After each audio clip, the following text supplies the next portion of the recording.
ఎంతోమంది క్యారెక్టర్ ఆర్టిస్ట్కి తన గొంతునిచ్చి ఎలాంటి సన్నివేశాన్నైనా పండించగల సత్తా ఉన్న ప్రముఖ డబ్బింగ్ ఆర్టిస్ట్ అలాగే గాయని డాక్టర్ కళ్యాణ మాధవి గారు ఈరోజు మనతో పాటు మన స్టూడియోలో ఉన్నారు. మేడంతో మాట్లాడదాం. నమస్తే మ్యామ్. నమస్తే. ఎలా ఉన్నారు మాధవి మ్యామ్? ఎలా ఉన్నారు? Thank you so much for coming first of all. Thank you. So మనం ముందు మీ కుటుంబ నేపథ్యం గురించి మాట్లాడుకుందాం మ్యామ్. ఎందుకంటే మీరు ఇంత పెద్ద పొజిషన్కి చేరుకున్నారు అంటే మనకి బ్యాక్ డ్రాప్లో వాళ్ళ సపోర్ట్ అనేది చాలా ఇంపార్టెంట్. కాబట్టి మీ ఫ్యామిలీ గురించి చెప్పండి ముందు. మా ఫ్యామిలీ గురించి అంటే ఒక అప్పర్ మిడిల్ క్లాస్ అని చెప్పాలి. ఒక చిన్న అప్పర్ మిడిల్ క్లాస్ ఫ్యామిలీనే. యాక్చువల్గా నన్ను మా పెద్దమ్మ గారు పెంచుకున్నారు. నాకు ఒక సిస్టర్ ఉన్నారు, ఒక బ్రదర్ ఉన్నారు. చిన్నప్పుడే అంటే మా పెద్దమ్మ గారికి కాస్త పిల్లలు కలగలేదని చెప్పి సో నన్ను అడాప్ట్ చేసుకోవడం జరిగింది. సో ఆ విధంగా నాకు చక్కగా 2 తల్లులు, బ్రదర్ అందరూ ఉన్నారమ్మా. అయితే నన్ను పెంచుకున్నటువంటి మా పెద్దనాన్నగారు ఎవరైతే ఉన్నారో వారు రైల్వేస్లో జాబ్ చేసేవాళ్ళు, చెన్నై. సో నేను పుట్టింది హైదరాబాదే, గాంధీ హాస్పిటల్. అంటే మా నాన్నగారు వాళ్ళు ఇక్కడే ఉన్నారు. మా ఫాదర్ వచ్చి ఒక హిందీ పండిట్, చిన్న టీచర్ గవర్నమెంట్ స్కూల్లో. సో వాళ్ళకి కలిగిన 3వ సంతానం నేను. 2వ పాప చనిపోయింది, 3వ సంతానాన్ని. సో నా తర్వాత అంటే అప్పట్లో కొంచెం చిన్న అంటే 70 రూపాయల జీతం అందరికీ అలాగే ఉండేవి. ఓకే. మా పెదనాన్నగారికి కానివ్వచ్చు, మా నాన్నగారికి కానివ్వచ్చు. సో అట్లా అనమాట. మధ్యలో మా పిన్ని గారు వారికి పిల్లలు కలగలేదు. వీళ్ళు 3 అక్క చెల్లెళ్ళు అనమాట. మా పెద్దమ్మ గారు సరస్వతి గారు, మా మదర్ పేరు శాంత గారు అండి. పుట్టిన వెంటనే ఒక 1 ఇయర్లో వాళ్ళు తీసుకోవడం జరిగింది. నేను చెన్నైకి వెళ్ళిపోయాను మా పెదనాన్నగారు తీసుకోవడంతో. సో చెన్నైలో అక్కడ నాకు 4-5 ఇయర్స్ కల్లా నేను చాలా హైపర్ యాక్టివ్ చైల్డ్ లాగా ఒక ఏదన్నా చూస్తే ఒక డాన్స్ కానీ లేకపోతే ఒక సాంగ్స్ కానీ ఏది విన్నా బాగా రియాక్ట్ అవ్వడం అలా ఉండేది. సో అప్పట్లో తిరువత్యూర్లో వడివడి అంబాళ్ టెంపుల్ అని ఉండేది. సో అక్కడ ఉండేవాళ్ళం, తిరువత్యూర్లో ఉండేవాళ్ళు మా పెదనాన్నగారు. మేము అక్కడ నాకు చిన్న స్కూల్లో కూడా అక్కడే తెలుగు స్కూల్ వెతికి మరి అక్కడ వేశారు, నర్సరీ లాగా అనమాట. అక్కడ వేసినప్పుడు ఏమైందంటే ఆ స్కూల్లో లక్కీగా ఈ తెలుగు మూవీస్ షూట్స్ అన్నీ అక్కడ జరుగుతూ ఉండేవి. షూటింగ్స్కి వచ్చినప్పుడు ఎవరైనా తెలుగు పిల్లల్ని వాళ్ళు చూస్ చేసుకునేవాళ్ళు యాక్టింగ్కి. సో అలా నాకు తెలియని వయసులోనే నేను చైల్డ్ ఆర్టిస్ట్గా కూడా చేయడం జరిగింది అనమాట. Okay ma'am. అయితే మీరు ఇప్పుడు స్టేజ్ ఆర్టిస్ట్గా ఉన్నారు, గాయనిగా కూడా ఉన్నారు. మీకు డబ్బింగ్ సైడ్ ఎలా ఇంట్రెస్ట్ వచ్చింది మ్యామ్? ఎలా అంటే బేసికల్గా నేను ఆ తర్వాత నాన్నగారు కొన్నాళ్ళ తర్వాత విజయవాడ అంటే సదరన్ రైల్వేస్ కదా చెన్నై, అక్కడి నుంచి సౌత్ సెంట్రల్ రైల్వేస్ విజయవాడకి ట్రాన్స్ఫర్ చేసుకోవడం జరిగింది. అంటే తెలుగు వాళ్ళు మధ్య మన వాళ్ళు మన రిలేటివ్స్ అంతా ఇటు ఉన్నారు, ఈ చెన్నై ఎందుకు అన్నట్టుగా అటు ట్రాన్స్ఫర్ అయ్యి విజయవాడ సత్యనారాయణపురంలో క్వార్టర్స్లో ఉండేవాళ్ళం. నేను చదివిందంతా కూడా రైల్వే మిక్స్డ్ హై స్కూల్ అని విజయవాడ అనమాట. సో అక్కడ ఉన్నప్పుడే నేను రైల్వే స్కూల్లో కూడా చదువు మీద కంటే ఈ కల్చరల్ అంటే హైపర్గా ఉండేదాన్ని కదా, అందరూ ఈ కల్చరల్ యాక్టివిటీస్లో ఎక్కువగా తీసుకునేవాళ్ళు. మామూలుగా నార్మల్ స్టూడెంట్నే, చదువు విషయంలో మాత్రం ఈ కల్చరల్ యాక్టివిటీస్ అంటే బాగా అట్రాక్ట్ అయ్యేదాన్ని. ఆ టైంలో మన మంగళంపల్లి బాలమురళీకృష్ణ గారు ఆల్ ఇండియా రేడియోలో ఒక ప్రోగ్రాం ఉండేది, బాలానందం కార్యక్రమం. అందులో పిల్లల్ని కొంచెం సంగీత శిక్షణ అని చెప్పి ఉండేది. ఆ సంగీత శిక్షణ కోసమని ఈ స్కూల్ నుంచి కొంతమంది పిల్లల్ని సెలెక్ట్ చేసేటప్పుడు అందరిని ఏదో పాట పాడమంటే నేను ఏదో పాడాను. అలా 4గురితో నారాయణ అన్నట్టుగా అలా సెలెక్ట్ చేసుకుని సింగర్గా అంటే అక్కడే నా సింగింగ్ కెరియర్ అక్కడే పునాది పడింది అనమాట. ఆ తర్వాత నుంచి మెల్లిగా నేను 6 ఇయర్స్ మ్యూజిక్ కాలేజ్లో చదవటం అదంతా జరిగింది. ఆ తర్వాత సింగర్గా కొంచెం ఇంట్రెస్ట్గా వెళ్ళేదాన్ని. ఏదైనా డ్రామా స్కూల్లో డ్రామాస్ కానీ వాటన్నిటిలో చేసేదాన్ని, అలా ఉండేదన్నమాట యాక్టివ్గా. తర్వాత కొన్నాళ్ళ తర్వాత దూరదర్శన్కి సంబంధించి అప్పట్లో ఈ మాసపు పాట అని ఆల్ ఇండియా రేడియోలో కొన్ని approved writer songs monthly 4 weeks ఒకే సాంగ్ వచ్చేది. సో ఆ టైంలో అంటే నాకు టీన్ ఏజ్లో టెన్త్ అయిపోయి శారదా కాలేజ్లో నేను ఇంటర్ చేయడం జరిగింది. సో ఆ టైంలో దూరదర్శన్లో ఇవి ఆడిషన్స్ అవి తీసుకుంటున్నారు. నేను మామూలుగా ఈ మాసం పాట అంపోల మురళీకృష్ణ గారు కంపోజిషను, అలాగే మల్లాది సూరిబాబు గారు అని పెద్దవారు, ఆయన దగ్గర నేను లైట్ మ్యూజిక్ కూడా నేర్చుకున్నాను. ఓకే. అయితే అంతా ఆల్ ఇండియా రేడియో, డ్రామా కానీ అన్నిట్లో అక్కడ నాకు కొంచెం హ్యాపీగా ఉండేది, అప్పుడప్పుడు వెళ్ళేదాన్ని. సో అలాగా వాళ్ళు బీ హై అని, ఏ అని, ఇలా కొన్ని క్యాడర్స్ ఉంటాయి, బీ హై, ఏ ఇలా ఉంటాయి అన్నమాట. వాళ్ళ దీన్ని బట్టి ఆడిషన్స్ కండక్ట్ చేసి వాళ్ళు సెలెక్ట్ చేస్తుంటారు. సో ఆ రేషియోలో ఏమైందంటే దూరదర్శన్కి కొంతమంది ఈ సాంగ్ ఒకటి ఆడిషన్ కోసమని వెళ్ళాను. ఓకే. సో అక్కడ వెళ్ళినప్పుడు వాళ్ళు ఏదో అప్పుడు 13 ఎపిసోడ్స్ అని కొన్ని సీరియల్స్ వచ్చేవి. అంటే 13 ఎపిసోడ్స్కి ఒక స్టోరీ ఎండ్ అవుతుంది. ఇప్పుడు మన వెబ్ సిరీస్ ఎలా ఇప్పుడు జరుగుతున్నాయో అప్పుడు 13 ఎపిసోడ్స్కి జరిగేది. ఓకే. సో అలాంటి టైంలో 92, 93 అనుకుంటా ఆ టైంలో జరిగినప్పుడు, లేదు మేము ఒక క్యారెక్టర్, ఇలాంటి క్యారెక్టర్ కోసం చూస్తున్నాం, మీరు యాక్ట్ చేస్తారా అని అడిగారు. లేదు, మా ఫాదర్ ఒప్పుకోలేదు ఫస్ట్. లేదు, మేము సింగింగ్ కన్నా వచ్చాం అంటే, లేదు తను కరెక్ట్గా ఉంది, ఏజ్ గ్రూప్ మాకు ఇలాగే కావాలి అంటే, సరే మొత్తానికి ఒప్పించారు. అయిపోయిన తర్వాత అది చేశాను. అప్పుడు పాణిగ్రహణం, నిశ్శబ్ద గీతం, ఇలాగ దూరదర్శన్, సంక్రాంతి అల్లుడు, ఇప్పటికీ అప్పుడప్పుడు వస్తూ ఉంటుంది దూరదర్శన్లో సంక్రాంతి వచ్చినప్పుడల్లా. సో ఇలాంటి కొన్ని దూరదర్శన్లో చేశాను. అయితే అప్పట్లో నాకు ఈ డ్రామాస్ మీద పెద్ద గ్రిప్ ఉండేది కాదు. సింగింగ్లో ఒకసారి ఏమైందంటే రాష్ట్ర సివిల్ సర్వీసెస్ వాళ్ళ రాష్ట్రీయ పోటీలు జరిగేవి ఇక్కడ మన రవీంద్ర భారతిలో. ఒక అమ్మాయి యాక్టింగ్ చేస్తుంటే, డ్రామా స్టేజ్ అనమాట, చేస్తున్నప్పుడు ఆ అమ్మాయికి పర్టికులర్గా ఒక సాంగ్ పాడడానికని వెళ్ళేదాన్ని. డ్రామా మొత్తం మీద 1-2 సాంగ్స్ ఉండేవి. ఆ సాంగ్స్ పాడడానికి వెళ్ళినప్పుడు సరిగ్గా ఆ సిచ్యుయేషన్ రాగానే ఆ సాంగ్ పాడడం వచ్చేయడం. ఒకానొక టైంలో ఏమైందంటే ఆ అమ్మాయికి డైరెక్టర్ గారికి ఏదో గొడవ అయింది. నేను ఈ అమ్మాయితోనైనా సరే నేను వేయిస్తాను, లేకపోతే లేదు, అలాంటి మాట వచ్చేసింది. ఏంటి నేను వేయాలా అనుకున్నా, కానీ నాకు ఇక్కడ రోజు చూసి ఆ డైలాగ్స్ అన్నీ నాకు అంటే ఫ్రమ్ ద బిగినింగ్ నుంచి కూర్చొని చూసేదాన్ని కదా, అది నాకు ఓకే చేయగలనేమోలే అనుకున్నాను.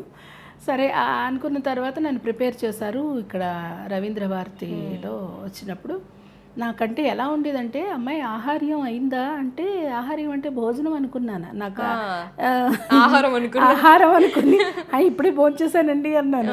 మహామహులమ్మ అప్పుడు చాలా పెద్దవాళ్ళు, ఆలపాటి లక్ష్మి గారు ఉన్నారు కదా ఆర్టిస్ట్, ఆవిడ కానీ, మట్టా విజయలక్ష్మి గారు అని, ఇంకా డ్రామాలో చాలా పెద్ద వాళ్ళు అందరూ ఉన్నారు.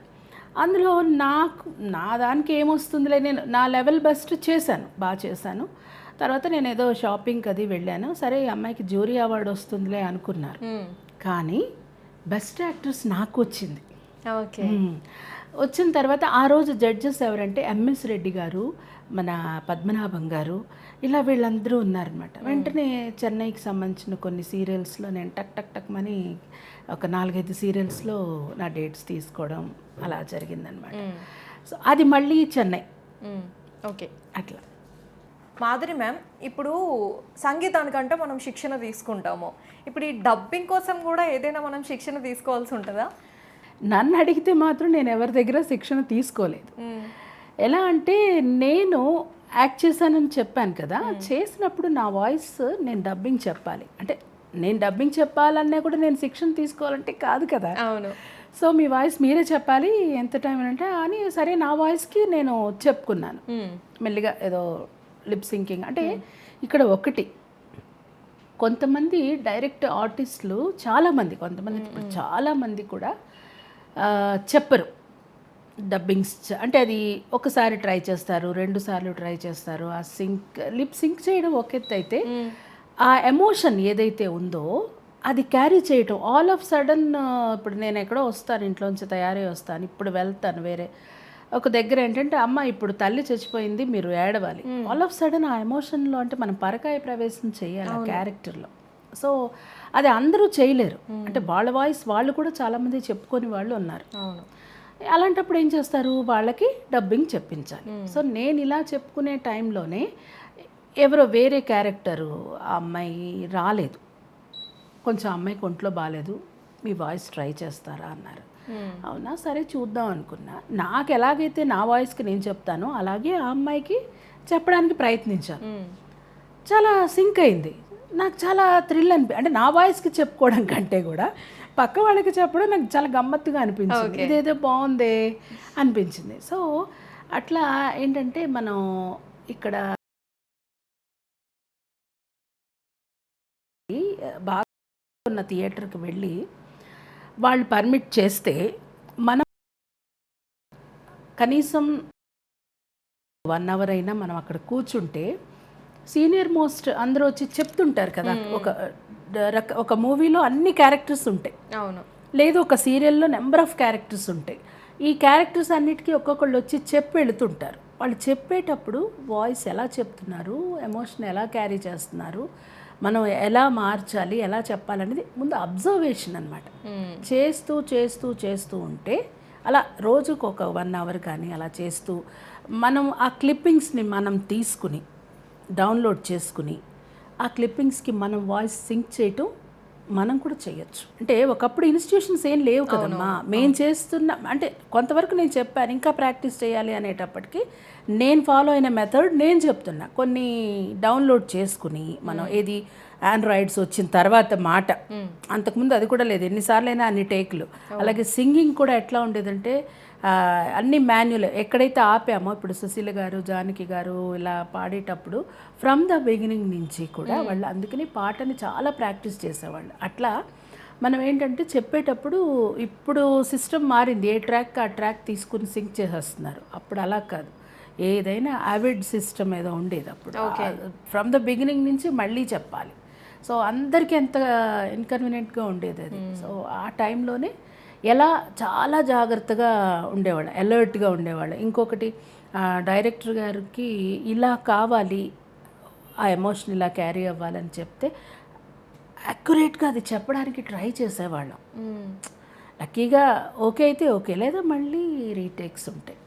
అట్లా అనమాట నేను అనేది. కొత్త వాళ్ళు ఎవరైనా చెప్పాలి అంటే ఇప్పుడు మనకి ఇన్స్టిట్యూషన్స్ వాళ్ళు చేసేది కూడా ఏంటంటే లిప్ సింకింగే, ఇవే డౌన్లోడ్ చేస్తారు. చిన్న టీవీ అయితే చిన్న స్క్రీను, మూవీ అయితే పెద్ద స్క్రీను, ఏదైనా సింకింగ్ ఒకటి, ఓకే అంతే. సో అదేంటంటే ఇప్పుడు టెక్నాలజీ పెరిగింది కాబట్టి ఇన్స్టిట్యూషన్స్ పెట్టి స్క్రీన్లో ప్లే చేసి మీ లిప్ని సింక్ చేసి, సో అది ఉంది ఇప్పుడు. ఏదైనా మంచిదే, మన అంటే వాళ్ళు కూడా దానికి ఒక పేమెంట్ అని పెట్టి వసూలు చేస్తున్నారు. సో అందరూ బతకాలి కదా, మనం ఏం చెప్పడానికి లేదు. సో ఆపర్చునిటీస్ చాలా వచ్చినాయి ఇప్పుడు, చెప్పగలిగే వాళ్ళకి చాలా ఆపర్చునిటీస్ ఉన్నాయి. కాబట్టి ఎలా చేసినా ఫైనల్ అవుట్పుట్ మనం చెప్పడమే. అంటే మీరు ఇన్స్టిట్యూషన్కి వెళ్ళి నేర్చుకున్నా, మీరు ప్రాక్టీస్ చేసినా అది మన గ్రాస్పింగ్ పవర్ని బట్టి, మన ఇంట్రెస్ట్ని బట్టి, మన ఇదిని బట్టి తొందరగా చేయొచ్చు. మీరు ఏదైనా చిన్న డైలాగ్ చెప్పండి మా కోసం. సింహాలో కేఆర్ విజయ్ గారి డైలాగ్ ఉంది, లక్ష్మీనారాయణ ఈ సంబంధం కాకపోతే మరో సంబంధం, నువ్వు మాత్రం బయటికి వెళ్ళకూడదు. అక్కడ ఇంటర్వెల్ బ్యాంక్ పడుతుందన్నమాట. సో నార్మల్గా ఆవిడ చాలా ఏజ్డ్, అందులో లేదు వేరే క్యారెక్టర్కి నేను మామూలుగా వెళ్ళి లక్ష్మీ నరసింహ నువ్వు ఎలా వెళ్ళకూడదు అంటే ఆవిడకి సింక్ అవ్వదు. సో ఆ ఏజ్ని మనం గంభీరతని మనం తెచ్చుకోవాలి, తెచ్చిపెట్టుకొని చెప్పాలి. అది కూడా వినేటప్పుడు ఆర్టిఫిషియల్గా అనిపించకూడదు. మీరు ఆ మూవీ చూస్తున్నప్పుడు నిజంగానే ఒక ఏజ్డ్, అవును ఆ ఏజ్కి సింక్ చేసి చెప్పారనే ఫీల్ వాళ్ళకి రావాలి. సో అలా చెప్పడమే ఒక ప్రక్రియ డబ్బింగ్ అనేది. ఇప్పుడు మనకి వోకల్ కార్డ్స్ కూడా చాలా ఇంపార్టెంట్ కదా, అవి కాపాడుకోవాలంటే చాలా జాగ్రత్తలు తీసుకోవాలి. సో మెయిన్ గా తీసుకునే జాగ్రత్త వాటరే. ఓకే, వాటరేనండి, మెయిన్ ఇంకేం లేదు. అంటే ఒక్కొక్క గాత్ర ధర్మాన్ని బట్టి ఒక్కొక్కటి ఉంటుంది. సింగింగ్కి అయితే ఒక రకము, డబ్బింగ్కి అయితే ఒక రకము. సో మనకి ఆ యొక్క వోకల్ కార్డ్స్ రప్చర్ ఎప్పుడవుతాయి, మనం హై షీక్స్ ఇస్తాం కదా, సపోజ్ ఒక పరిగెత్తడమో చంపడమో చంపేస్తున్న సీన్స్లో అయితే ఎక్స్ట్రాడినరీగా ఎక్స్ట్రీమ్గా అరవాలి. సో అది నేను చిన్నగా అరుస్తానంటే కుదరదు, ఎస్ చాలా గట్టిగా అరవాలి. సో అలాంటప్పుడు కొంచెం ఆటోమేటిక్గా కొంచెమన్నా మనకి డ్యామేజ్ అవుతుంది. సో కొంచెం మనం రెస్ట్ ఇవ్వాలి వాయిస్కి. హాట్ వాటర్, కొంచెం వామ్ వాటర్ తీసుకోవడం, అట్లా తీసుకుంటూ చేస్తే డెఫినెట్గా బాగుంటుంది. దాంతోపాటు ఈ బ్రీతింగ్ టెక్నిక్స్ కూడా ఏమైనా యూస్ చేయాలా మ్యామ్ దానికి? ఉందండి, బ్రీతింగ్ ఎక్సర్సైజ్. మనం ఓంకారం చేస్తాం కదా, అది మ్యూజిక్లో అయినా ఏదైనా సరే నాదాన్ని ఎక్కువసేపు సస్టైన్ చేసి, మనం ఓంకారం ఎంతసేపు సస్టైన్ చేయగలరో అంతసేపు మనం సస్టైన్ చేసి బ్రీతింగ్ ఎక్సర్సైజ్ లాగా అనమాట. సో ఎక్కువసేపు మనం సస్టైన్ చేయగలిగితే మన యొక్క ఊపిరితిత్తులు కూడా, ఈ మధ్య చూడండి మీరు ఎంతసేపు ఆపుకోగలరు అని ఒక చిన్న ఇది ఇస్తున్నారు. నిజమే, ఆ ఎక్సర్సైజ్ చేయడం వల్ల మన లంగ్ పవర్ పెరుగుతుంది. అలాగే ఏదన్నా ఒక సాంగ్ని పాడాలి కంటిన్యూ, ఒక సాంగ్ కానీ ఒక డైలాగ్ చెప్పాలన్నా ఒక సెంటెన్స్ మనము కొన్ని కట్ చేసి చెప్తాము. సెంటెన్స్లో ఒక దగ్గర కట్ చేయొచ్చు, ఫుల్ స్టాప్స్ వచ్చినప్పుడు కదా చెప్పొచ్చు, కట్స్ చేస్తూ. ఇప్పుడు ఉంది మనకు ఆ టెక్నాలజీ. అలా లేదు, ఇక్కడ స్టార్ట్ చేస్తే ఒక అమ్మాయి పరిగెడుతోంది, తనని చేజ్ చేస్తున్నారు, తను తప్పించుకుంటూ కేకలు పెడుతూ ఇక్కడ స్టార్ట్ చేస్తే ఫుల్ లెంగ్త్ మనం కంటిన్యూటీ ఇవ్వాలి. దాంట్లోనే ఆ ఫీలింగ్స్, ఎక్స్ప్రెషన్స్ ఇవన్నీ ఇస్తూ ఆ కంటిన్యూగా చేయాలి. అంటే ఆ లంగ్ పవర్ మనం పెంచుకోవాలి. అంటే ఎలాగా, నాదం అన్నమాట అది. ఓ అంటూ కానీ ఇంకా ఎలాగైనా సరే మనం సా పా సా అని మనం శృతి పడతాం కదా మ్యూజిక్లో, కానీ సా అని కానీ ఏదైనా సరే ఒక ఓంకారం కానీ ఒక స్వరం ఏదైనా వాయిస్తో మనం చేసుకుంటే అదే బ్రీదింగ్ ఎక్సర్సైజ్ అని. ఓకే, అలాగే ఇందాక సా అన్నారు కదా మ్యామ్, ఇంకొక రీగమా కూడా వేసేసుకొని ఒక 2 లైన్లు పాట పాడేసేయండి మా కోసం. సంగీతంలో అయితే సరే గా మా పద నీ సా సా నీ ద ప మా గ రే స సరే గ మా సరే గ మా సరే గ మా పద ని స సా ని ద ప సా ని ద ప సా ని ద ప మ గ రే స. ఎక్సర్సైజ్ లాగా అనమాట. వాయిస్ కూడా ఇలా ఎక్సర్సైజ్ ఉంది. సో అది మ్యూజిక్ టీచర్స్ చెప్తారు. వాళ్ళు చెప్పినట్టుగా గాత్ర ధర్మాన్ని, ఆ మనోధర్మాన్ని, స్వరాలని కరెక్ట్గా మనం ప్రాక్టీస్ చేస్తూ, ముఖ్యంగా బేస్ ఇవే మనకి సరిగమల నుంచే కదా. సో ఇవేంటంటే ఎంత ప్రాక్టీస్ చేస్తే వాయిస్కి అంత మంచి ఎక్సర్సైజ్. మ్యామ్, మీకు బాగా పేరు తెచ్చిన సినిమా ఏంటి? మీకు మంచి పేరు తీసుకొచ్చిన డైలాగ్ ఏంటి మీరు చెప్పిన దాంట్లో? నేను చెప్పిన దాంట్లోనమ్మా సింహ చెప్పాను కదా, అది. తర్వాత గద్దలకొండ గణేష్ ఒకటి, అలాగే పోకిరి. ఈ విచిత్రం ఏంటంటే ఈ గద్దలకొండ గణేష్ కానీ, సింహ కానీ, అలాగే అరుంధతి కానీ, ఇంకా సీమశాస్త్రి కానీ, ఇలాగా చాలా మూవీస్ ఉన్నాయి. క్యారెక్టర్స్ ఫుల్ లెంగ్త్ చెప్పినవి ఉన్నాయి. అయితే చీమటప్పాకాయల్లాగా కొన్ని ఉన్నాయి చూడండి. దూకుడులో ఒక డైలాగ్, పోకిరిలో ఒక డైలాగ్, నీకు మానాభిమానాలు లేవే అందుకే రాను అంటే నాకు చాలా ఇష్టం అనేసి పోకిరిలో విలన్ గ్యాంగ్లో. సో ఇవన్నీ ఏంటంటే చిన్నవే, ఆంగ్లో ఇండియన్ అమ్మాయి చిన్న చిన్న డైలాగ్స్ అన్నా అది నాకు ఎక్కువ లైఫ్ ఇండస్ట్రీలో గుర్తింపు తెచ్చిందని చెప్పుకోవాలన్నమాట. అట్లా ఇవన్నీ ఒకెత్తు అయితే నాకు కోవై సరళ గారిది అసలు ఇంకా అల్టిమేట్. ఆవిడ వాయిస్ ఆవిడే చెప్తారు. కొన్ని సందర్భాల్లో ఏం జరిగిందంటే ఈ స్టైల్ ఇలాగ కొన్ని మూవీస్ రాఘవేంద్ర లారెన్స్ గారు డైరెక్ట్ చేసిన ఈ కొన్ని మూవీస్లో ఆవిడ అబ్రాడ్లో ఉంటే అక్కడ ట్రిమ్మింగ్ కోసం వెళ్ళిపోతుంది మూవీ. అక్కడ కొంచెం ట్రిమ్ చేయాలి, ఆ వాయిస్తో సింక్ చేయాలి అంటే జనరల్గా చూస్తారు ఈ మిమిక్రీ చేసేలాగా. కానీ నేను చెన్నైలో ఉండొచ్చాను కాబట్టి తమిళ్ వాళ్ళు తెలుగు మాట్లాడితే ఎలా ఉంటుంది, అది ఆవిడ మాట్లాడే విధానం మనకు అర్థమవుతుంది. సో అది నాకు చాలా ఇష్టం కూడా, నాకు చాలా ఇష్టమైన ఆర్టిస్ట్. సో అది నేను కొంచెం అలా ఇమిటేట్ చేసి చెప్తే అది సింక్ అయిందిమా. దాంతో ఇప్పుడు సీతాపైనం అని లేటెస్ట్ మూవీ అర్జున్ గారు చేసిన దాంట్లో కానీ, అలాగే బాక్ అని, ఇలా కొన్ని మూవీస్లో డైరెక్ట్గా నేనే కోవే సరళ గారికి చెప్పడం అనేది నాకు చాలా సాటిస్ఫాక్షన్ అనిపించింది అనమాట. కొంచెం ఇప్పుడు చేయగలరా మాకోసం?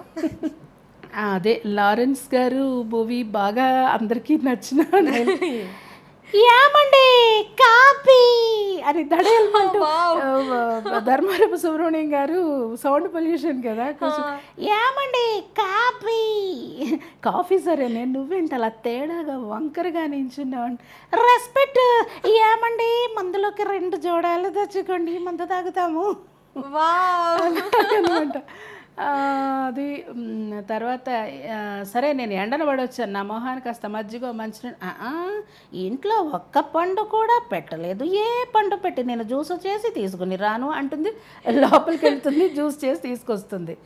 ఇదేంటి జ్యూస్ అలా నల్లగా ఉందంటే, ఇంట్లో మీరు ఒక్క పండు కూడా పెట్టలేదు, అందుకే చింతపండు పెట్టి జ్యూస్ చేసి తీసుకుని వచ్చాను, తాగండి అంటుంది.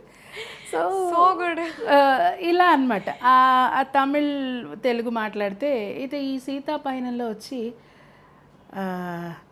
ఏంటి బాబు కలిసి వెళ్దామని వచ్చారు, కలిపేసి వెళ్తున్నారా అనేసి కొంచెం సీరియస్గా ఉంటుంది ఇప్పుడు క్యారెక్టర్, కామెడీ కాకుండా లేటెస్ట్ దాంట్లో అనమాట. సో అట్లా లక్కీగా ఏంటంటే అర్జున్ సార్ నాకు డైరెక్ట్గా తెలుగు చెప్పించడం కాకుండా ఫస్ట్ టైం నాతో కన్నడలో కూడా కోవే సరళ గారికి నాతో చెప్పించారు ఆయన మూవీలో అనమాట. సో నాకు ఎలా సార్, నిజానికి నాకు కన్నడ మీద ఎక్కువ గ్రిప్ లేదు. అర్జున్ సార్ లేదమ్మా మీరు నాకు అదే ల్యాండింగ్స్ అదే ఇది కావాలి, ఆ ఫీల్ రావట్లేదు. ఆల్రెడీ కన్నడలో చాలా మహామహులు చెప్పారు, బట్ ఆ విషయంలో సార్ పట్టుబట్టి అనమాట, మీరు చెప్పండి అమ్మా నేను చెప్పిస్తానని సార్ దగ్గరుండి ఆయన కన్నడ చెప్తే నేను దాన్ని గ్రాస్ప్ చేసి చెప్పానమాట. అది ఒక నాకు మర్చిపోలేని ఒక మంచి ఎక్స్పీరియన్స్ అండి. అండ్ చంద్రముఖి డైలాగ్ కూడా మీరు చాలా బాగా చెప్తారు. చంద్రముఖి కూడా ఏంటంటే అప్పుడు ఇంత విఎఫ్ఎక్స్లు ఇవన్నీ అప్పుడప్పుడే వస్తున్న టైము. సో విజన్ ఇప్పుడు మనం ఏదో గ్రీన్ మ్యాట్ వేసినట్టుగా అక్కడ ఒకటి విజువల్గా ఏమి ఉండదు. మీరు ఇప్పుడు అక్కడ చూసేసి మీరు చెప్పాలి అంటే దాంట్లో చంద్రముఖిలో ఏంటంటే చెన్నై వెళ్ళి అంటే ట్రాక్స్ తీసుకున్నారు చాలామంది చెప్పారు, ట్రాక్స్ లాగా చెప్పించారు ఫస్ట్. అంటే లక్కీగా అది ఓకే అవ్వచ్చు అవ్వకపోవచ్చు, తెలుగు వర్షను ఏంటి దుర్గా గారు చెప్పారు యాక్చువల్గా. సో అందరూ చెప్పేటప్పుడు తమిళ్లో నాకు తమిళ్ వచ్చు ఫ్లూయెంట్గా, నేను అక్కడే కదా. సో నాకు కొన్నాళ్ళు ఉన్నాం కాబట్టి నాకు వచ్చు అనమాట. సో అది చెప్పమన్నారు. విడమాటియా ఇనికిదా దుర్గాష్టమి నా ఉన్నై కొన్ని సావనాకి ఎం పగయ తీతుకులేనా నా చంద్రముఖిలడా లాగా లాగా లాగా లాగా లాగా లాగా అలా. సో అంటే చాలామంది చెప్పారు, బట్ నేను కూడా వన్ ఆఫ్ ద ట్రాక్ చెప్పానని చెప్పుకోవాలి. బట్ అక్కడక్కడ వాళ్ళ మూవీలో అది ఎంత కూడా విడమటియా నాయే అని కొన్ని చోట్ల కూడా ఇవన్నీ యూజ్ చేశారు. అలాగే అరుంధతి కూడా, మన అనుష్క గారు నటించిన అరుంధతిలో కూడా సోనూ సూద్ విలన్ కదా, సోనూ సూద్కి మదర్గా జయసుధ గారి సిస్టరు ఆవిడ సుభాషిణి గారు నటించారు. దాంట్లో కూడా ఏంటంటే స్టార్టింగ్ నుంచి ఒకడు సుశీలా అంటూ పరిగెడుతుంటాడు కదా సినిమాలో. అయితే కోటకి ఒక ఫేక్ కాల్ ఒకటి వస్తుంది, కోటకి ఈవిడ్ని పిలుస్తారు, ఎవరు అనుష్కకి కాల్ వస్తుంది, ఆ అమ్మాయి వస్తుంది. కోటకు వచ్చాక ఇక ఈవిడ బయలుదేరుతుంది లాంతర్ తీసుకుని, రామ్మా రా ఈరోజే నా బిడ్డకు విముక్తి, రా బద్దలు కొట్టు రావే అంటూ. సో అక్కడ ఏంటంటే విజువల్గా ఏమి ఉండదు, ఇలా చెప్పాలి, ఇలా చెప్పండి, ఇంకా అరవండి అంటే అప్పుడు అందరూ అనమాట చేసాము. మెయిన్ వాయిస్ వచ్చి శిల్పా గారు చెప్పారు, అనుష్క గారికి అనుకుంటా, మెయిన్ అనుష్క గారికి. సో మేము ఇవన్నీ ఈవిడికి చెప్పేటప్పుడు కూడా అబ్బా ఇంత షేక్సా అక్కడ ఏం లేదు ఏంటబ్బా అనుకునేవా. కానీ మూవీ చూసినప్పుడు నిజంగా గూస్ బంప్స్ వచ్చాయండి, అంత ఇదిగా అనమాట. మనకు అప్పుడు అదొక అద్భుతం అంతే. అందులోనే ఇంకొకటి కూడా చెప్పాను, జయలలిత గారు ఉన్నారు కదా, ఆవిడ కూడా ఒక ఇదిలాగా సొస అంటూ గోడ మీద పాకుతూ ఉంటుంది. ఈ అనుష్క గారికి పాలు కలిపే మెయిడ్ ఒక అమ్మాయి ఉంటుంది, సో ఆ అమ్మాయికి కూడా ఇలా ఘాటు పెడతారు చూడండి, అంటే డెవిల్ లాగా ఈ అమ్మాయి కూడా వస్తుందన్నమాట, ఆవిడకి కూడా అనమాట అందులో చెప్పడం జరిగింది. సో మెయిన్ మాత్రం ఈ సుభాషిణి గారికి. ఓకే, అంటే ఇట్లా ఒకే మూవీలో మనం వాయిస్ మాడ్యులేషన్ చేంజ్ చేసేసుకొని ఎఫెక్ట్సే కదా, ఏమన్నా చెప్పొచ్చు, ఎఫెక్ట్సే కదా, చెప్పగలిగితే చెప్పొచ్చు, అది మన స్ట్రెయిన్ని బట్టి ఉంటుంది అంతే. సో మాధవి మ్యామ్, మనం స్టార్టింగ్లో మాట్లాడుకున్నాం, మీరు అన్నారు అంటే ఏదైనా ఒక ఇప్పుడు మదర్ చనిపోయారు, ఆ వెంటనే మనం పరకాయ ప్రవేశం చేసి ఆ డబ్బింగ్ చేయాల్సి ఉంటుంది అని. సో అలాంటి కొన్ని సెన్సిటివ్ సీన్స్ ఉంటాయి మనకి, ఈ రేప్ సీన్లు కూడా కొన్ని ఉంటాయి, అది కూడా చాలా సెన్సిటివ్ సీన్. ఇప్పుడు అలాంటి సీన్లు వచ్చినప్పుడు వెంటనే ఎలా చేయగలుగుతారు మ్యామ్ దాన్ని? అదే మరి స్కిల్ అంటే. ఇప్పుడు అలా చేయటానికి కూడా సో మనం సపోజ్ ఇంటి నుంచి బయలుదేరేటప్పుడు రీసెంట్గా యాక్చువల్గా మా మదర్ కాలం చేశారండి 20 days బ్యాక్. సో నేను ఏదో ఒక మూడ్లో మన ఇంట్లోంచి బయటకు వస్తామమ్మా, వచ్చిన తర్వాత థియేటర్కి వెళ్ళాక నువ్వు ఇవన్నీ వదిలేయాలి, వదిలేసి నువ్వు అక్కడ ఏదైతే మనం చెప్పాలో ఆ క్యారెక్టర్కి న్యాయం చేయాలంటే ఆల్ ఆఫ్ సడన్ నువ్వు ఏడవాలి, ఆల్ ఆఫ్ సడన్ నవ్వాలి, all of sudden comedy dialogues ఉంటాయి చెప్పగలగాలి. నువ్వు ఇంట్లో బ్యాడ్ మూడ్లో ఉన్నావు కదా, అది అక్కడే వదిలేయాలి. నువ్వు అది కంటిన్యూ చేసేలాగైతే ఆ ఇంపాక్ట్ ఇక్కడ పడుతుంది. ఓకే, సో అది చేయగలగడమే ఇక్కడ స్కిల్ అనమాట.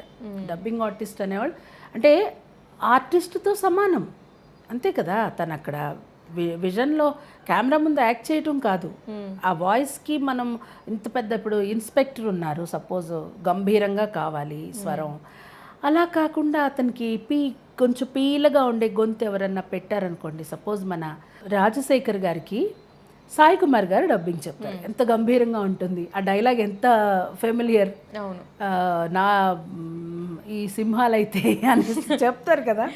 సో అంత గంభీరంగా ఉండకుండా ఆ ప్లేస్లో కొంచెం లైట్ వాయిస్ ఉందనుకోండి, అంత పండదు కదా క్యారెక్టర్, పండదు, హిట్ కూడా రాకపోవచ్చు ఒక్కొక్కసారి. సో అందుకని వాయిస్ అనేది ప్రాణం. డైరెక్టర్స్ కూడా దీనికి ఈ వాయిస్ అని చూస్ చేసుకుంటారు, ఫస్ట్ వాయిస్ టెస్ట్లు కూడా పెడతారు, పెట్టిన తర్వాత దాని గురించి చూస్ చేసుకుంటారు అనమాట, ఏ వాయిస్లో ఏంటి అనేది కూడా వాళ్ళు చూసుకుంటారు. హీరోయిన్ క్యారెక్టర్స్ ఏంటి, లేకపోతే వ్యాంప్ క్యారెక్టర్ ఏంటి, మదర్ క్యారెక్టర్ ఏంటి, కామెడీ క్యారెక్టర్, ప్రతిదానికి వాయిస్లు తీసుకుంటారు. అట్లా మీరు స్టేజ్ ఆర్టిస్ట్గా అంటే కెరియర్ స్టార్ట్ చేయడమే అలా చేశారు, తర్వాత సింగింగ్ నేర్చేసుకున్నారు, ఆ తర్వాత డబ్బింగ్లోకి వెళ్ళిపోయారు. అయితే మేము సినిమాలు చేశారు, సినిమాల్లో పాటలు కూడా పాడారు, రైట్ మ్యామ్? సో మీరు అంటే మీకు బాగా సినిమాలో పాడిన దాంట్లో మీకు బాగా నచ్చిన సాంగ్? నేను డైరెక్ట్ కంటే ఫస్ట్ కీరవాణి సార్ దగ్గర, చక్రి గారి దగ్గర, వీళ్ళందరి దగ్గర కోరస్లకి వెళ్ళాం ఫస్ట్లో. ఓకే, వెళ్ళిన తర్వాత సమ్ పెక్యులర్గా వాయిస్ ఏదన్నా ఉందంటే వాళ్ళు దాన్ని, అదే నేను ఇందాక చెప్పాను పోకిరీలో డైలాగ్ లాగా, అలాగా కొన్ని అప్పట్లో రెహమాన్ గారు స్టూడియో చెన్నైలో పెట్టినప్పుడు కూడా కొన్ని ఇక్కడి నుంచి వెళ్ళి మేము వాయిస్లు కోరస్ ఇవ్వడం జరిగింది. అలాగే కీరవాణి సార్ దగ్గర కూడా గంగోత్రి మూవీలో థీమ్ మ్యూజిక్ అని, అసలు మూవీ అంతా ఆర్ఆర్ జరుగుతుందమ్మా, అప్పుడు ఆ వాయిస్లు అంగజ శృంగ భంగ సాంగా త్రంబక దత్త సహ్యతనయా గంగా, ఈ గంగా నది ఆ వాటర్ ఫాల్స్ అవన్నీ చూపిస్తున్నప్పుడు ఈ వాయిస్ని అట్లా అనమాట. ఆ తర్వాత వ్యాపారి అనేసి ఒక మూవీ కన్నడ టు తెలుగు అనమాట, డబ్ చేశారు సాంగ్స్ని కూడా, తమన్నా హీరోయిన్. ఓకే, దాంట్లో నిహాల్ గారు నేను ఆశపడినదేదైనా డబ్బు పోసి కొనగలం, అమ్మ ప్రేమ కొనుక్కోగలమా మనము, అలా ఒక సాంగ్ పాడాం. ఇంక తర్వాత పెళ్ళైన కొత్తలోనే అగస్త్యన్ గారు మ్యూజిక్ డైరెక్టర్, ఆయన దగ్గర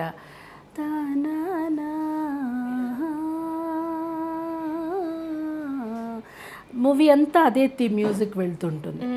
ఇలా చాలా మూవీస్కి కోరస్ అని అలాగ చేసాము.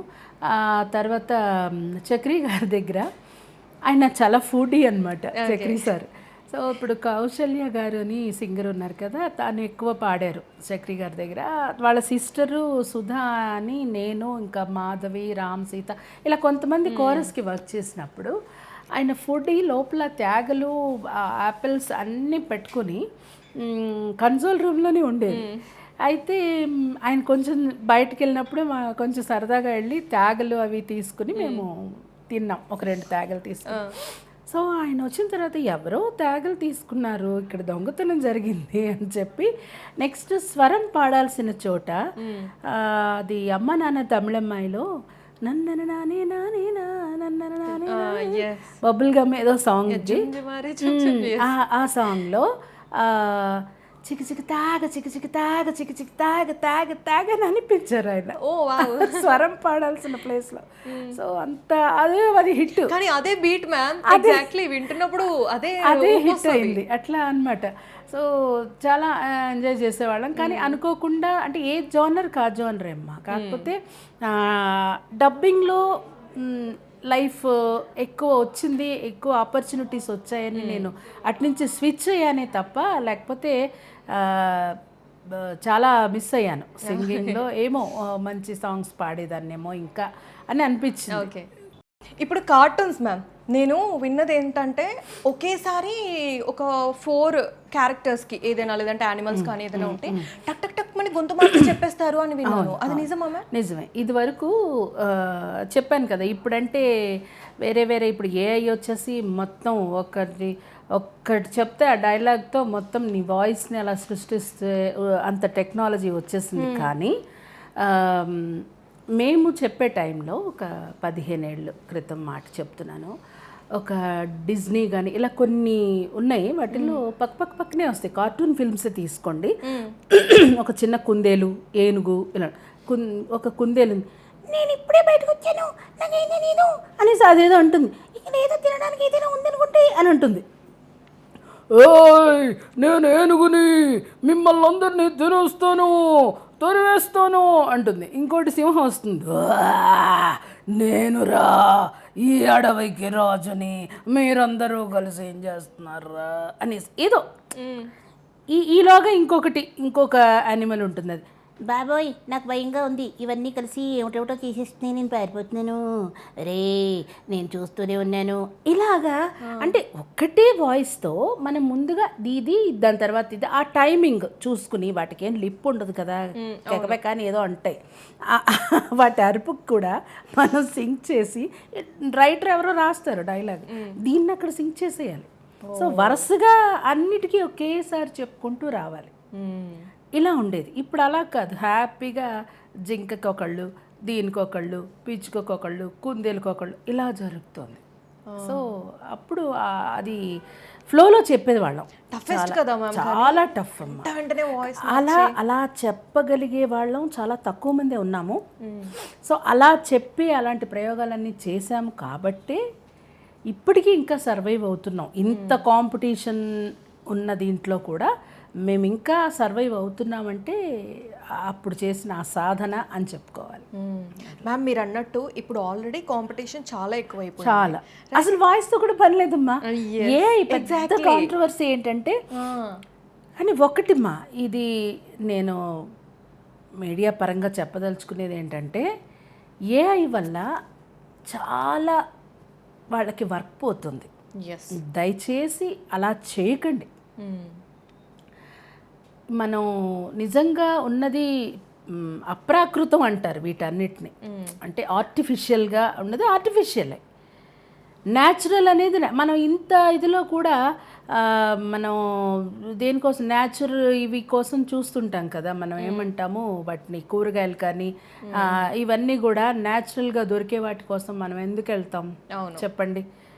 ఇవన్నీ ఎరువులు వేయకుండా ఇలా ఆర్గానిక్ అని వెళ్తుంటాం కదా.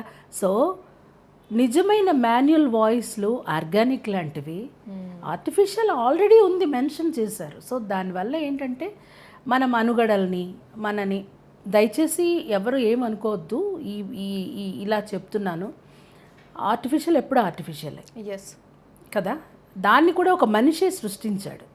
ఇది మర్చిపోవద్దు. చాలామంది పొట్టలు అంటే భీతిగా ఉన్నారు అందరూ. చాలామందికి వర్క్ పోతుంది కదమ్మా.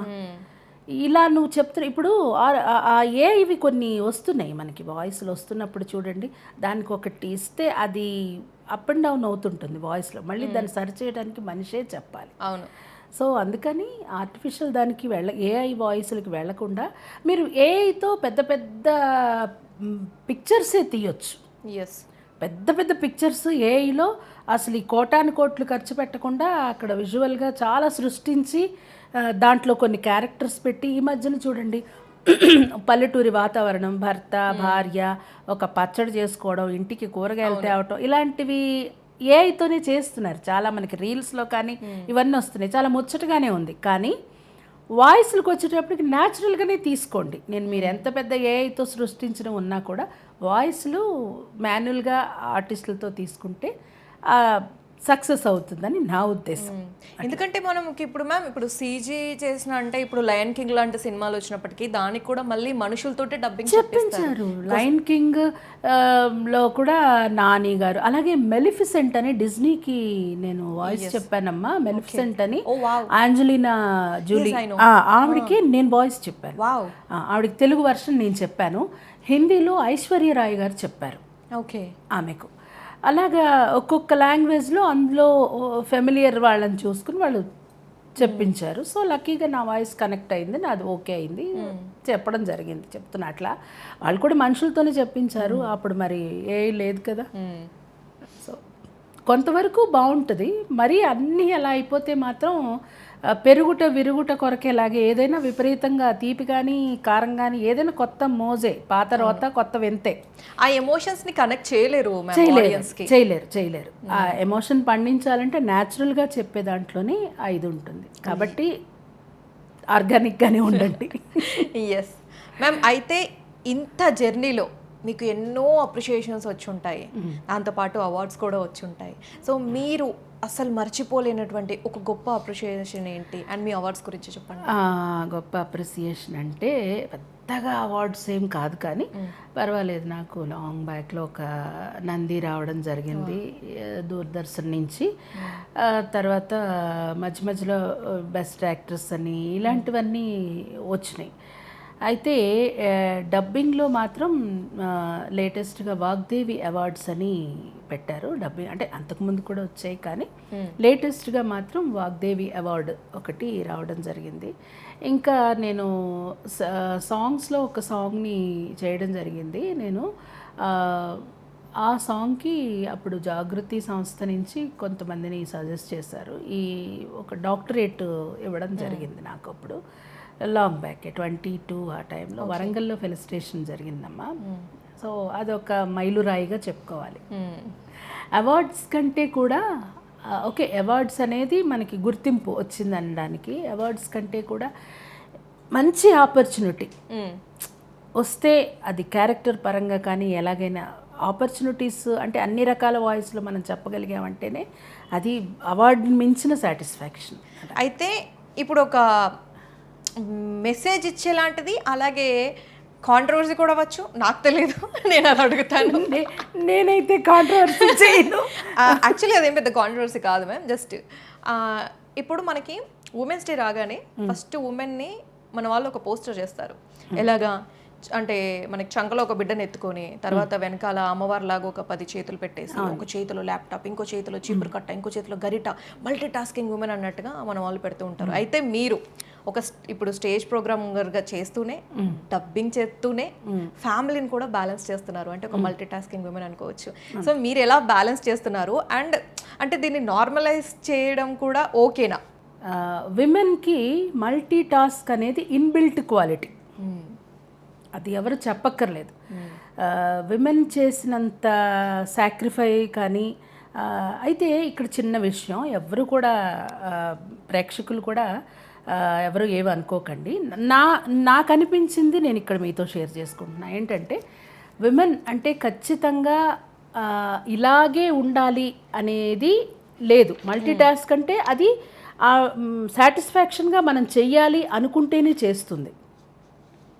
ఏమ్మా, మల్టీ టాస్క్ అంటే ఇప్పుడు ఇల్లు చక్క పెట్టుకోవాలి, అన్నీ చేయాలి, బయట జాబ్ హోల్డర్ అనుకోండి, జాబ్ చేస్తుంది, ఇంటికి వచ్చి పని చేస్తుంది, ఇవన్నీ చేస్తుంది. అలాగని మెన్స్లో లేరంటారా? నేను చూశాను మల్టీ టాస్క్ చేసే మెన్స్లో. ఎందుకంటే మా మా రిలేటివ్స్లోనే కొంతమంది అబ్బా హస్బెండ్ అనేవాళ్ళు ఇలా ఉంటే బాగుండు కదా, ఇలాగా ఎంత సపోర్టివ్గా ఉంటుంది లేడీస్కి. సో అట్లా అనమాట. అన్నిటికంటే మించి ఇప్పుడున్న దీంట్లో నేను చెప్పొచ్చేది ఏంటంటే, వైఫ్ అండ్ హస్బెండ్కి ఈ మల్టీ టాస్క్లు ఇవన్నీ పక్కన పెడితే, ఎవరు సరే ఈ పనులు మనం చేద్దాం, ఈ పనులు మనం చేద్దాం అనుకున్నా కొన్ని అడిషనల్గా లేడీసే చేయాల్సిన వస్తుంది ఆటోమేటిక్గా. అరే ఇవి నేను భారంగా నేను అని కాకుండా కొంచెం మనం పేషెన్స్తో మనం దాన్ని చేసుకుని పోతే లైఫ్ బాగుంటుంది. అంటే ఇప్పుడున్న కపుల్స్కి కానీ అందరికీ వచ్చే ఈగో ప్రాబ్లమ్స్ ఎక్కువయ్యాయి ఇదివరకు కంటే కూడా. ఇదివరకు ఎట్లా అమ్మ హస్బెండ్ ఎలా చెప్పినా వినాలి, దేవుడు మనకి చెప్పి పంపిస్తారు కదా అత్తగారింటికి వెళ్ళేటప్పుడు, ప్రత్యక్ష దైవం అంటారు. నిజంగా కూడా అలా చెప్పే తల్లులు లేరు ఇప్పుడు. తల్లుల వల్లే కాపురాలు చాలా డిస్టర్బ్ అవుతున్నాయి. నేను అంటే మీరు ఏమనుకోకండి ప్రేక్షకులు, నిజంగా కూడా అమ్మ తిన్నావా, అమ్మ కూర్చున్నావా, అమ్మ ఏం చేశారు, మీ అత్తగారు ఏమని, అసలు వన్స్ వెళ్ళిన తర్వాత తన కష్టం ఏంటో, కష్టం వస్తే ఆడపిల్ల చెప్పుకోవాలి, తప్పులేదు. కానీ ప్రతిదానికి పీప్ చేయకూడదు. తల్లి తండ్రి, తల్లి ముఖ్యంగా కూతురు కాపురంలోకి పీప్ చేసి చూడకూడదు. కష్టాలని కూతురు పంచుకుంటా విను, సలహా ఇవ్వు, మంచి సలహాలు ఇవ్వు, అంతేగాని వదిలేసాయి, వెరీ నెక్స్ట్ మినిట్లో వదిలేసాయి, వచ్చేసాయి, నీకెందుకు మేమున్నాం, ఇది వద్దు. ఎప్పుడూ కూడా మంచిగా ఎలాంటి సందర్భాల్లో విడిపోవాలి. ఇక అతని వల్ల ఈ అమ్మాయికి థ్రెట్ ఉంది, చంపేస్తాడు, లేకపోతే అటువంటివి ఉన్నప్పుడు మీరు సపరేషన్ కోసం ఆలోచించాలి, విడాకులు తీసుకోవడానికి ప్రయత్నించాలి తప్ప ఏంటి నువ్వు చదువుకున్నావు, నేను చదువుకున్నాను, నాకు ఇంత ఆస్తి ఇచ్చి నేను వచ్చాను కాబట్టి నీకు నేను టవల్ ఎందుకు అందివ్వాలి, ego clashes. So main ego clashes వల్లే కాపురాలు ఉండట్లేదు. ఫ్యూచర్ ప్లాన్స్ ఏంటి? ఇంకా ఫ్యూచర్లో మీరు కొత్తగా ఇంకా ఏం చేయాలనుకుంటున్నారు?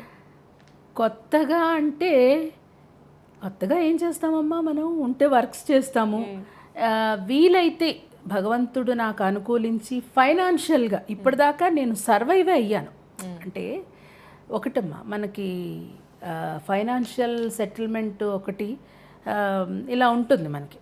సో నాకు నేమ్నైతే తీసుకున్నాను, నాకు తెలిసి ఫైనాన్షియల్గా అని నేను చెప్పలేను, పర్వాలేదు చెప్తున్నా కదా. అప్పటికి ఇప్పటికి నేను అప్పర్ మిడిల్ క్లాస్లోనే చక్కగా పిల్లలు చదువుకుంటున్నారు, పిల్లలు జాబ్ వస్తుంది, వాళ్ళ పెళ్ళిళ్ళు అవుతాయి, ఎంత ఓకే. మనం ఎంతవరకు వాయిస్కి లిమిటేషన్ లేదు. సో మన వాయిస్ని బాగా పెట్టుకుని ఆరోగ్యాన్ని బాగా పెట్టుకుంటే ఎంతకాలం. ఇప్పుడు చూడండి జానకి గారు, ఆవిడ వయసుతో పని లేదు, వాయిస్కి ముఖ్యంగా. ఆర్టిస్ట్కి వయసుతో పని ఉంటుందేమో, వాయిస్తో పని లేదు. సో మనం ఎప్పటి వరకు చెప్పగలమో, మన వాయిస్ ఎంతసేపు పనిచేస్తుంది. ఇప్పుడు మన లతా మంగేష్కర్ గారు కావచ్చు, ఆశా భోస్లే గారు కావచ్చు, ఇప్పుడు పెద్ద పెద్ద వాళ్ళందరూ కూడా 70s వరకు పాడారు, 80s వరకు పాడారు. ఇప్పుడు అలాగే సో అట్లా అనమాట. సో వాయిస్కి అంతు లేదు. కాబట్టి మనం ఆరోగ్యం మెయిన్ ఇక్కడ ఏంటంటే, మనం ఆరోగ్యంతో ఉండి మనం ఏం చేయాలో అది చేయగలిగాలి. ఇంకా మనకి ఎందుకు ఫైనాన్షియల్గా అన్నానంటే చాలా చేయొచ్చు. అంటే ప్రతి ఒక్క మనిషికి మన శక్తి కొద్దీ ఇంకొక మనిషికి సహాయం చేసి ఇంత పట్టెడు అన్నం మనం పెట్టగలం. వాడికి ఏదైనా కష్టం ఉంటే ఒక్క రవ్వ డబ్బులు మనం ఇవ్వగలిగే స్థాయి ఉంటే చాలు. పెద్దగా మనకి కోట్లు రానక్కర్లేదు, కానీ మనకున్న దాంట్లో మనం ఒక మనిషి మనం కాకుండా ఇంకొక ముద్ద పరాయి వాళ్ళకి పెట్టగలిగే స్థాయి ఉండాలి ఎప్పుడు కూడా. ఒకళ్ళకి సహాయం చేస్తే అది ఎంతనన్నా కావచ్చు. ఇప్పుడు మనిషి కష్టంలో ఉన్నప్పుడు డబ్బే ప్రధానం, డబ్బు మాత్రమే ప్రధానం. నువ్వు ఇవ్వగలిగితే ఇవ్వు, అంటే ఇచ్చేది కూడా ఎలా ఉండాలి, ఇచ్చి మర్చిపోయేలా ఉండాలి. ఎస్. నేటి తరం యువతకి ఇండస్ట్రీలోకి రావాలి అనుకునే వాళ్ళకి, డబ్బింగ్ అవ్వచ్చు, సింగింగ్ అవ్వచ్చు, వాళ్ళకి మీరు ఇచ్చే ఒక బెస్ట్ సజెషన్, బెస్ట్ టిప్ ఏంటి? బెస్ట్ టిప్ ఏంటంటే,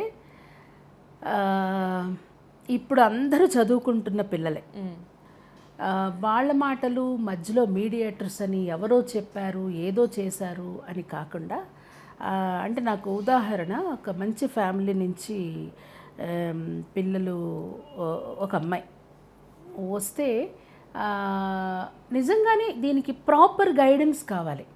అంటే ఏది డబ్బింగో, ఏది ఆర్టిస్ట్గా వెళ్ళాలంటే ఎక్కడికి వెళ్ళాలి, డబ్బింగ్కి వెళ్ళాలి, ప్రాపర్ అప్రోచ్మెంట్ ఏదైతే ఉందో అది తెలుసుకోవడానికి ప్రయత్నించండి.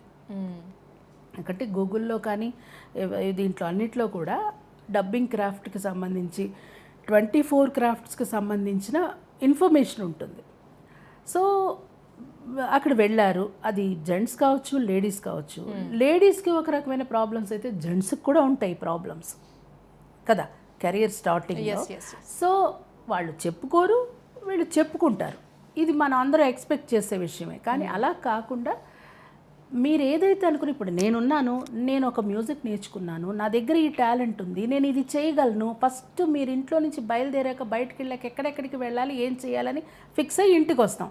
అలాగే మీరు ఏం చేయాలనుకుంటున్నారో ఫిక్స్ అయ్యి ఇండస్ట్రీకి వస్తే ప్రాపర్గా ఎవరిని అప్రోచ్ అవ్వాలి అనేది, ఇప్పుడు నేనైతే నా నెంబర్ క్లియర్గా ఇచ్చేస్తాను. నన్ను అప్రోచ్ అయినా నేను డైరెక్ట్గా గైడ్ చేస్తాను ఎలా వెళ్ళాలి, ఏం చేయాలనేది. అంటే ఎవరు కూడా మోసపోకూడదు. ముఖ్యంగా ఏదో చెప్తారు చూడండి, డబ్బులు ఉరికి రావని.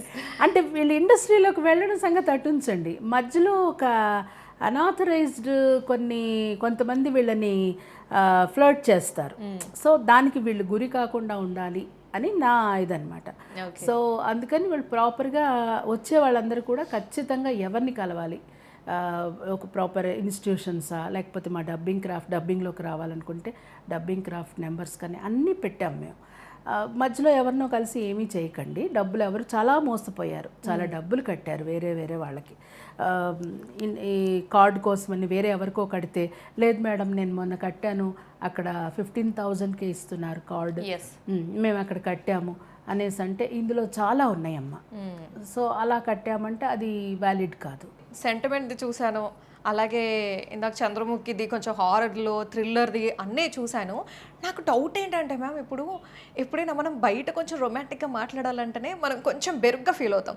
అలాంటిది ఈ హస్కీ వాయిస్ కానీ ఒక సెక్టివ్ వాయిస్ అనుకోవచ్చు. ఇది చెయ్యాలని అంటే ఎలాగ? ఏం లేదు, అంటే ఇది ఒక టిపికల్గా ఉంటుంది మాకు కూడా. స్టార్టింగ్లో నేను కూడా ఏంటబ్బా అనుకున్నాను, కానీ తర్వాత ఇందులో విచిత్రం ఏంటంటే ఒక్కొక్క డైరెక్టర్స్ హస్కీగా చెప్పడం వేరు. అక్కడ ఏదైనా రొమాంటిక్ సీన్ ఉందనుకోండి, ఏమండి ఎందుకు ఇలా ఏదో చెప్తాం. అలా కాకుండా ఒక దగ్గర మీరు దూకుడు అనుకుంటా, she is one of the heroine in happy days. అమ్మాయి అగర్వాల్ సంథింగ్ ఆ అమ్మాయి పేరు. ఆ పిల్ల లిఫ్ట్లో వెళ్తూ తన ఫ్రెండ్కి ఫోన్ చేసి, ఇప్పుడే ఒకడిని చూసానే టర్కీ కోడ్లాగా ఏమున్నాడు అనగానే మహేష్ బాబు ఏంటి అమ్మాయిలా మీరు అంటారు కదా. సో అలాగా తను చెప్పే విధానమే అలా ఉంటుంది, హస్కీగా ఉంటుంది అనమాట. అంటే అలా చెప్పడం వేరు. లేదు ఒక ఏదన్నా రొమాంటిక్ సీన్ నుండి నన్ను వదిలి వెళ్ళిపోతావా అని ఇలా ఏదో చెప్పడం వేరు. అలా కాకుండా డైరెక్టర్ గారు అక్కడ ఒక పెద్ద రాజీవ్ కనకల్ గారు ఒక నర్స్ని లవ్ చేసి తనని ప్రెగ్నెంట్ చేసి వదిలేస్తే ఈ అమ్మాయి వచ్చి గొడవ పడుతుంది అక్కడ. అంతకుముందు వీళ్ళవి రొమాంటిక్ సీన్స్ ఉన్నాయి. అక్కడ చెప్తాం రొమాంటిక్గా, కొంచెం హస్కీగా, సెక్సీగా, అది ఓకే. అది వదిలేసి అక్కడ కూడా ఏంటండి రొమాంటిక్గా కావాలండి ఇక్కడ అంటే గొడవ పడే దగ్గర. ఎందుకంటే అంటే నాకు అర్థం కాలేదనమాట, ఏంటి గొడవ పడే దగ్గర రొమాంటిక్గా ఏంటి అనేసి నేను మా ఇన్ఛార్జ్కి ఫోన్ చేశాను. సార్ ఇక్కడ ఎలాగా చెప్పాల్సి వస్తే మరి ఆయన ఇలా అంటున్నారంటే ఆయన వచ్చారనమాట. అక్కడికి వచ్చి నేను ఎలా అయితే కష్టపడి నేను చెప్పలేను అంటే వచ్చాక, లేదు మీరు అనవసరంగా కన్ఫ్యూజ్ చేయకండి, అక్కడ ఏదైనా రొమాంటిక్ సీన్ ప్లే చేస్తే అంటే లేదండి ఇక్కడ ఇలాగే కావాలండి అంటే, ఎందుకు సార్ మీకు ఎందుకు అలాగే కావాలా అని అంటే, వద్దండి పర్వాలేదు నాకు అర్థమైంది మీరు ఇలాగే చెప్పండి అంటే కొన్ని అలా అనమాట. అంటే వాళ్ళకి తెలీదు అది కూడా హస్కీగా చెప్పాలా అన్నట్టుగా వస్తుంది. అలాగే సీమశాస్త్రి అని ఒక మూవీ అమ్మ, అందులో భువనేశ్వరి గారని ఒక ఆవిడ నరేష్ గారు ఉన్నారు కదా, అల్లరి నరేష్ గారు చేసిన మూవీ. అందులో ఇతను బ్రాహ్మడు అనమాట, జంజి ఉంటుంది. చూసి వాడికి థ్రెడ్డే లేదు, ఏం చేయమంటారు సార్, ఇలా ఉంటుంది అనమాట. అంటే తన్ని గూఢచారిగా పెడతారు అసలు అతని క్యారెక్టర్ ఏంటో తెలుసుకోవడం కోసం. చాలా అందంగా ఉన్నాడు, చాలా బాగున్నాడు, కానీ వాడికి థ్రెడ్డే లేదు సార్ అంటుంది. సో అలా అనమాట. అలా అంటే చెప్పడానికి హోప్ ఉంది కదా, అక్కడ చెప్పొచ్చు.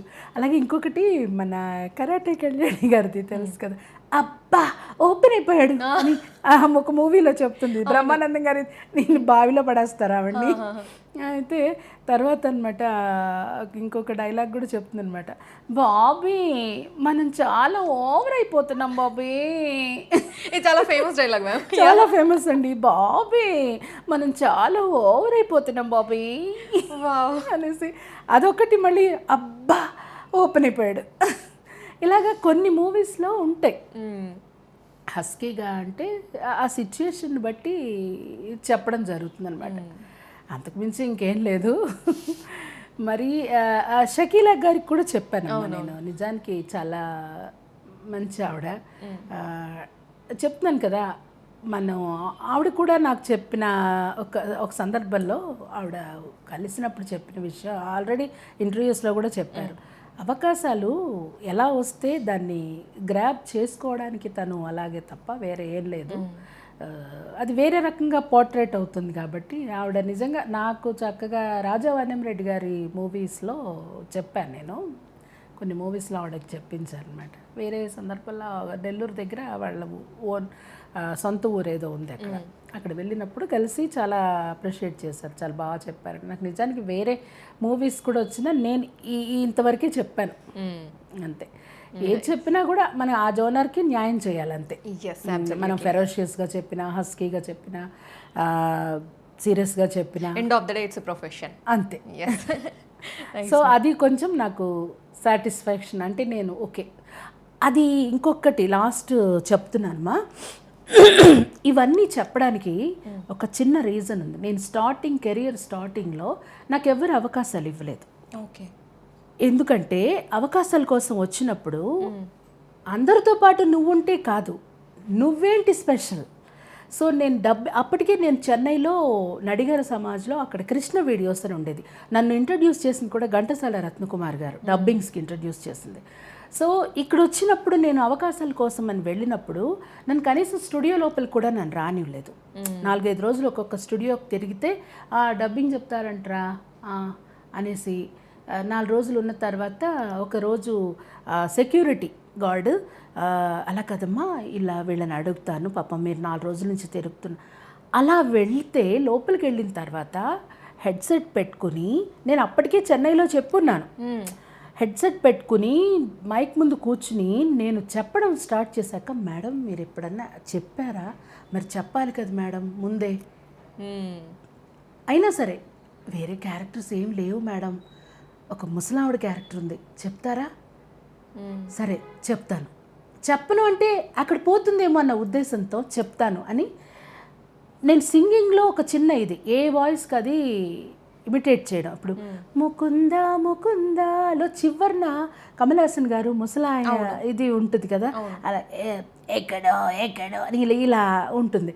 సో అలాగే రే ఎక్కడికి వెళ్తున్నావురా మనవడా, ఆకలిగా ఉంది నాన్న, ఇలా నాకు నేనే ఆ క్యారెక్టర్కి న్యాయం చేయాలని ఆ శరీరానికి తగ్గట్టుగా చెప్పడం స్టార్ట్ చేస్తాను. అలాగే ఇంకొక స్టూడియోకి వెళితే లేరండి చిన్న పిల్లలు ఉన్నారు, 2 ఏళ్ళు 3 ఏళ్ళ పిల్లలు అంతే. నేను ట్రై చేయనా, నేను ఒకసారి చెప్పనా, డాడీ నాకు చాలా ఆకలిస్తుంది డాడీ, నన్ను కొట్టుకుంది డాడీ, వేరే దగ్గర పనిలో పెడితే నన్ను కొడుతుంది ఆంటీ, ఇలాగా వాయిస్ చేంజ్ చేసి. సో అది సింక్ అయింది. అలాగే ఇంకొక బిచ్చగత్తె, ఇలా ఏవేవో అన్నీ చెప్పిన తర్వాత ఈ రోజున అది నేను చెప్పడం వల్ల నేను ఇదిగా ఫీల్ అవ్వలేదు. వెరీ స్టార్టింగ్లో అన్ని జోనర్స్ చెప్పేశాను. నేను అందరికీ కూడా చెప్పేది ఏంటంటే ఏదైనా, సో ఇప్పుడు కళ్యాణ మాధవి ఏదైనా చెప్పగలుగుతుంది అనేది వస్తుంది. నేను ఇది చెప్తాను హీరోయిన్కే చెప్తాను ఇంకొకరికే చెప్తాను లేదు. క్యారెక్టర్ లెంగ్త్ ఉంటే దేనికైనా నేను చెప్పగలగాలి. సో అందరికి కూడా నేను చెప్పేది ఏంటంటే ఏ క్యారెక్టర్ అయినా చెప్పగలగాలి. హీరోయిన్కి కూడా ఎక్కువ స్పాన్ ఉండదు, లైఫ్ స్పాన్ హీరోయిన్కి కూడా ఎక్కువ ఉండదు, క్యారెక్టర్స్కే ఎక్కువ ఉంటుంది. సో నెంబర్ ఆఫ్ క్యారెక్టర్స్ వస్తాయి, మనం దాన్ని గ్రాప్ చేసుకుని చెప్పగలగాలి. సో నేను అందుకని ఈ ప్రస్తావన వచ్చింది కాబట్టి చెప్తున్నాను, ప్రతి క్యారెక్టర్ని గ్రాప్ చేసుకుని చెప్పగలిగాను. ఆపర్చునిటీ ఏదైనా సరే గ్రాప్ చేసుకోవాలి మనం. క్యారెక్టర్ చిన్నదా పెద్దదా ఇదా కాదు, నా వాయిస్తో నేను సింక్ చేశానా లేదా, నేను ఇది ప్రూవ్ చేసుకున్నానా లేదా అని. Thank you so much Madhavi ma'am, ఈరోజు మా స్టూడియోకి వచ్చి నాతో అలాగే మా ప్రేక్షకులతో ఎన్నో విలువైన విషయాలను పంచుకున్నందుకు thank you so much. Thank you అమ్మా.